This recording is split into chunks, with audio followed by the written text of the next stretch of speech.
नमस्कार, आपका अखबार के YouTube चैनल पर आपका स्वागत है। मैं हूं प्रदीप सिंह।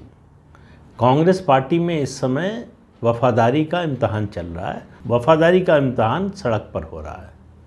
3 दिन से राहुल गांधी को इन्फोर्समेंट डायरेक्टरेट रोज़ पूछताछ के लिए बुला रहा है। 3 दिन से पार्टी के 2 मुख्यमंत्री, 2 ही बचे हैं, 2 मुख्यमंत्री दिल्ली में डेरा डाले हुए हैं और कांग्रेस के नेता ये दिखाने की कोशिश कर रहे हैं कि कौन कितना वफादार है। जो पहुंचा वो वफादार है, जो नहीं पहुंचा उसकी वफादारी संदेह के घेरे में। तो इस वफादारी के टेस्ट में ये पता चल रहा है कि कांग्रेस का बहुत ही छोटा सा तबका है जो राहुल गांधी के समर्थन में, उनकी सिंपैथी में, उनकी सहानुभूति में खड़ा है। गांधी परिवार के लिए ये जो जांच चल रही है उससे ज़्यादा कष्ट की, समस्या की, चिंता की बात यह है कि कांग्रेस के अंदर, बाहर की तो बात ही छोड़ दीजिए, कांग्रेस के अंदर गांधी परिवार का समर्थन लगातार घटता जा रहा है। अब कांग्रेसियों में जो बातचीत हो रही है आजकल, बातचीत ये हो रही कि क्या राहुल गांधी को जेल जाना पड़ेगा, और जाना पड़ा तो क्या वो ज़्यादा दिन तक जेल में रह पाएंगे। अब आप इससे अंदाज़ा लगा सकते हैं कि कांग्रेस के लोगों का मनोबल किस स्तर पर पहुंच गया है। तो मैंने जो कहा कि लॉयल्टी का टेस्ट हो रहा है, सोमवार को पहले दिन जब ईडी ने बुलाया था, कांग्रेस ने तय किया कि वो राहुल गांधी कांग्रेस के नेताओं, कार्यकर्ताओं के साथ पैदल मार्च करते हुए ईडी दफ्तर तक जाएंगे, जैसे कोई बहुत बड़ा आंदोलन कर रहे हों। उनको भ्रष्टाचार के आरोप में बुलाया गया। तो वहाँ सुबह जब इकट्ठा होना शुरू हुए नेता, तो मध्य प्रदेश के पूर्व मुख्यमंत्री दिग्विजय सिंह पहुँचे और उन्होंने कहा, हाँ भाई बताओ कहाँ हाजिरी लगानी है। तो ये कहाँ हाजिरी लगानी है, ये सिर्फ हाजिरी लगाने वाले लोग हैं। इनको राहुल गांधी की कोई चिंता नहीं है। इनको लगता है कि जगह खाली होगी अगर राहुल गांधी जेल चले जाते हैं, और राहुल गांधी और सोनिया गांधी दोनों के लिए जेल से बचना दिन पर दिन कठिन होता जा रहा है। देखिए, पहले जो केस चल रहा था नेशनल हेराल्ड का, उसमें इनकम टैक्स का मामला था। भारत में इनकम टैक्स की गड़बड़ी करना क्रिमिनल ऑफेंस नहीं है। उसमें आप पेनल्टी देकर, टैक्स चुकाकर आप बरी हो सकते हैं। अमेरिका में इनकम टैक्स जो है वो क्रिमिनल ऑफेंस है। इनकम टैक्स का वायलेशन, इनकम टैक्स एक्ट का, कानून का वायलेशन क्रिमिनल एक्ट है। तो इसीलिए आपको याद होगा वो जो मंदी आई थी 20वीं सदी के शुरू में, उसमें जो सिक्योरिटीज़ स्कैम हुआ था उसमें सब लोग बच गए थे। आखिर में सब पकड़े गए, किसमें? इनकम टैक्स में, डीए के केस में, डिसप्रोपोर्शनेट एसेट के केस में। तो यहाँ तो उम्मीद थी कि, इसीलिए आप पढ़ते होंगे कि इनकम टैक्स ने छापा मारा, इतना बरामद किया, इतनी जो है वह संपत्ति बरामद हुई, फिर उसके बाद कुछ सुनने को नहीं मिलता, कोई जेल नहीं जाता है। उसकी वजह यही है। लेकिन ये मामला दूसरा मामला है इन्फोर्समेंट डायरेक्टरेट का। देखिए, बड़े बड़े घोटाले करने वाले अक्सर बहुत छोटे मामलों में फंसते हैं। गांधी परिवार का, इस परिवार का रसूख ऐसा रहा है, इनकी हैसियत ऐसी रही है कि कस्टम में इनका सामान कभी चेक नहीं होता। क्या आ रहा है, क्या जा रहा है, कोई देखने वाला, पूछने वाला नहीं। किसी एयरपोर्ट पर, कहीं भी, भारत में भी कहीं भी इनकी गाड़ी, इनके घर के अंदर घुसने की किसी की हिम्मत नहीं रही कभी। तो सिर्फ 1 करोड़ के मामले में हो सकता है माँ बेटा जेल चले जाए। 1 करोड़ रुपया जो कहा जा रहा है कि अनसिक्योर्ड लोन के रूप में लिया गया, और किससे लिया गया? एक हवाला कारोबार करने वाली कंपनी से, डोटेक्स से, डोटेक्स मर्केंडाइज लिमिटेड। और उस कंपनी ने, मैंने पिछले वीडियो में बताया था कि स्वीकार कर लिया है। ये 1 करोड़ रुपया लिया गया था। 51 लाख रुपया इसमें से दिया गया एजीएल को खरीदने के लिए। अब आप देखिए, हज़ारों करोड़ की प्रॉपर्टी वाली कंपनी 51 लाख में खरीद ली। 90 करोड़ जिस पर कर्ज था, कर्ज माफ़ कर दिया। तो कर्ज माफ़ करने वाले इसी परिवार के लोग, कर्ज देने वाले इसी परिवार के लोग, और कंपनी का अधिग्रहण करने वाले यही लोग, हवाला ऑपरेटर से पैसा लेने वाले यही लोग। कहा यह जा रहा है कि ये पैसा शायद, अब मैं इसके बारे में, मुझे कोई निश्चित जानकारी नहीं है, लेकिन जो तरीका है, इन हवाला एंट्री का मतलब ये होता है ये एकोमोडेशन एंट्री कहलाती है। एकोमोडेशन एंट्री मतलब फर्जीवाड़ा, कि ऐसी शेल कंपनियों के खाते में दिखा दिया जाता है कि इतने करोड़, दरअसल होता ये है कि कैश आता है और चेक दिया जाता है। तो माना ये जा रहा है कि कैश आया इनके यहाँ से और उसके बदले में चेक अनसिक्योर्ड लोन के रूप में दिया गया। अब सवाल ये है कि ये पैसा, अब राहुल गांधी से जो पूछताछ हो रही है कि इस कंपनी में आपकी हैसियत क्या है, इस कंपनी की मीटिंग कैसे होती थी, कौन बुलाता था, कहाँ पर होती थी, कौन कौन शामिल होता था, राहुल गांधी ज़्यादातर सवालों के जवाब नहीं दे पा रहे हैं। और ईडी की जो प्रोसीडिंग्स होती है, ईडी की जो जांच होती है, उसमें जो कुछ सवाल जवाब होता है, सवाल पूछने वाले अधिकारी और जो जवाब दे रहा आरोपी, दोनों आमने सामने होते हैं और उसकी वीडियोग्राफी होती है, उसकी ऑडियो रिकॉर्डिंग भी होती है, उसके बाद उसका रिटन स्टेटमेंट जिसमें सिग्नेचर होते हैं आरोपी के, और ये तीनों अदालत में एविडेंस के रूप में पेश किए जाते हैं। ये ऐसे मामलों में ईडी का ये जो है ऑडियो, वीडियो और रिटन जो स्टेटमेंट है वो अदालत में सबूत के तौर पर पेश किया जा सकता है, तो इसलिए राहुल गांधी इससे मुकर नहीं सकते। अब सवाल ये है कि ईडी के पास कागज़ कौन है। कहा जा रहा है कि तीसरे दिन आज और बहुत सारे डॉक्यूमेंट्स लेकर उनसे पूछा जा रहा है। समस्या दूसरी है इन लोगों के सामने कि जब सोनिया गांधी से पूछताछ होगी तो राहुल गांधी ने जो कहा, सोनिया गांधी ने जो कहा, उसका मिलान किया जाएगा और उसमें कॉन्ट्रडिक्शन होगा तो फिर दोनों फंसेंगे। उसके अलावा फिर जो कॉन्ट्रडिक्शन होगा, जहाँ जहाँ दोनों को आमने सामने बिठाकर पूछा जाएगा कि आप ये कह रहे हैं, आप ये कह रही हैं, सच कौन बोल रहा है। तो ये आसान मामला नहीं होने वाला है।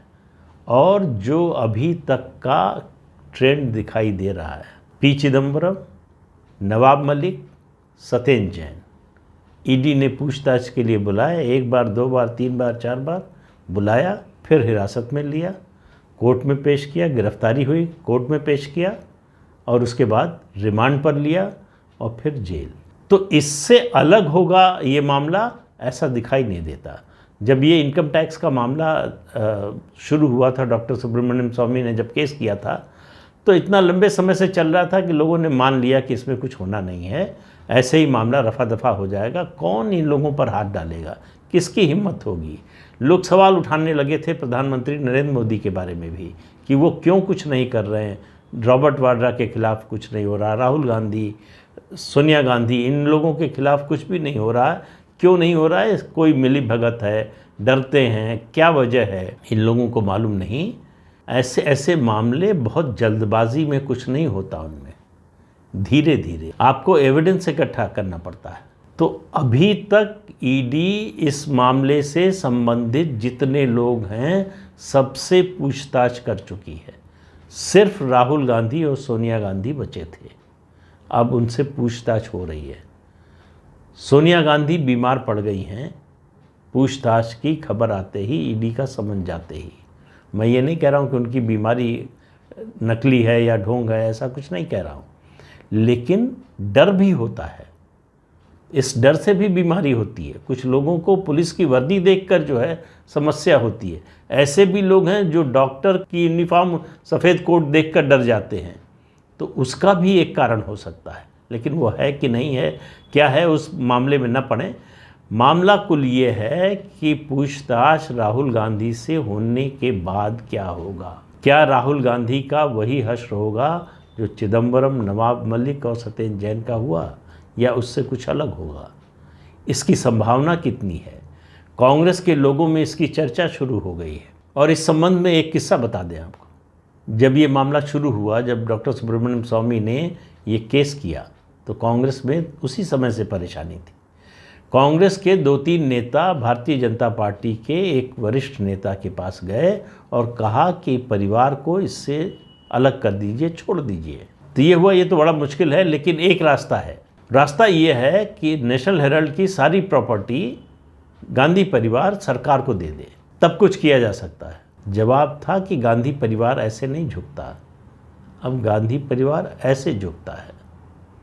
ये जो अहंकार था, सत्ता का अहंकार, अपने एलीट होने का अहंकार, अपने सत्ताधारी होने का अहंकार, वो अहंकार इनको ले डूबा है। अभी पूरी तरह से नहीं डूबे हैं, लेकिन बचेंगे इसकी संभावना मुझे दिन पर दिन, जैसे जैसे ये जांच आगे बढ़ रही है, कम होती जा रही है। कहा यह जा रहा है, ईडी के सूत्रों की माने तो कम से कम 30-32 शेल कंपनियों का मामला इन्वॉल्व है।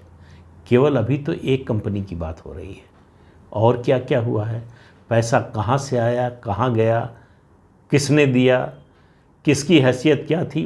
बात यह है कि पूरी कंपनी इन 3 माँ बेटी बेटा के हाथ में है और पार्टी इन तीनों के हाथ में है। तो जो कुछ किया है, गलत या सही, सब इन्हीं लोगों का किया हुआ है। अब देखिए कि लालच का आलम ये था कि ये एजेएल का 1% शेयर, उसमें से आधा परसेंट 2 ट्रस्ट्स के पास था, उसको भी ले लिया इन लोगों ने, वो भी नहीं छोड़ा।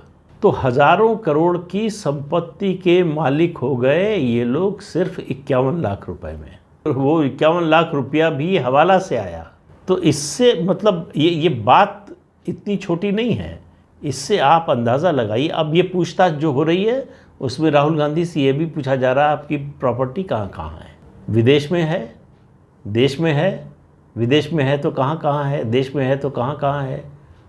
ये जो इनकी लाइफस्टाइल है, ये जो बड़ी बड़ी संपत्तियां हैं इनके पास, वो सब जांच के दायरे में आ गई है। उन सब का हिसाब देना पड़ेगा। परेशानी ये है, लेकिन कांग्रेस के लोगों को लग रहा है कि भाई इसमें हमारा क्या है। जो लोग दिखावे के लिए आए हैं उनकी बात छोड़ दीजिए। ज़्यादातर कांग्रेसी G23 का 3 दिन में कोई मेंबर नहीं आया, इससे आप अंदाज़ा लगा लीजिए। तो वहाँ मुझे लगता है वो लोग तो इंतज़ार कर रहे होंगे कि कब मामला जो है आगे बढ़े, कब रिमांड पर लिया जाए, कब जेल भेजा जाए। तो राहुल गांधी, सोनिया गांधी और प्रियंका वाड्रा, रॉबर्ट वाड्रा के बुरे दिन शुरू हो गए हैं। उल्टी गिनती उसकी शुरू हो गई है।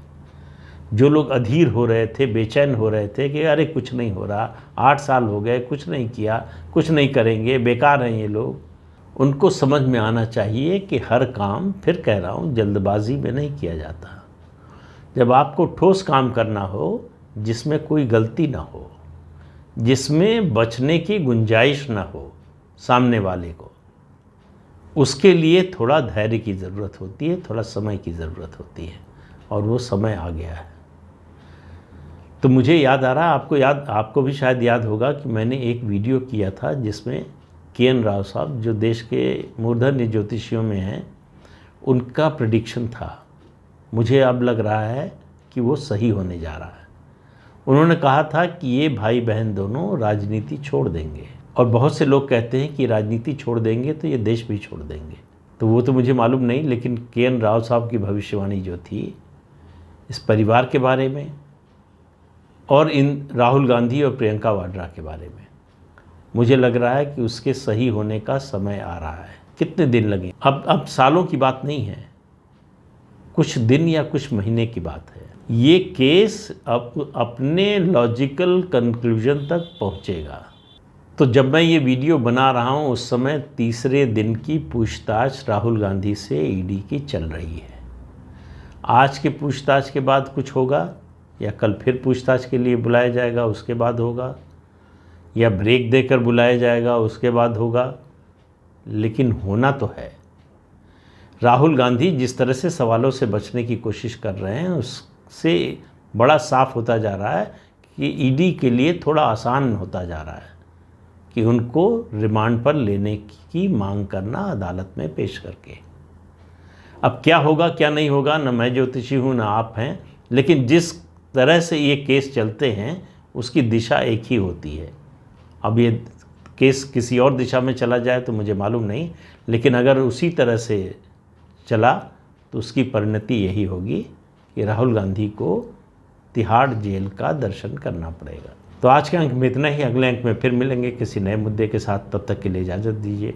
आपसे अनुरोध है कि ये चैनल देखिए, शेयर कीजिए, लाइक कीजिए और सब्सक्राइब ज़रूर कीजिए। नमस्कार।